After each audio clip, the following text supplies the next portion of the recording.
Warahmatullahi wabarakatuh. Selamat pagi. Jadi mohon izin melaporkan telah terjadi longsor di Desa Pulau Pinang, tepatnya di Jalan Trekul.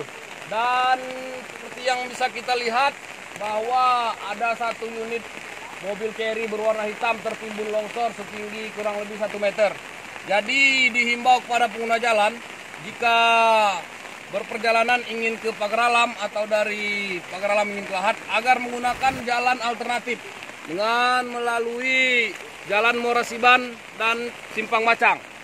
Jadi untuk sementara ini arus lalu lintas tersendat dan situasi cuaca hujan deras. Demikian yang dapat kami laporkan. Terima kasih. Assalamualaikum warahmatullahi wabarakatuh.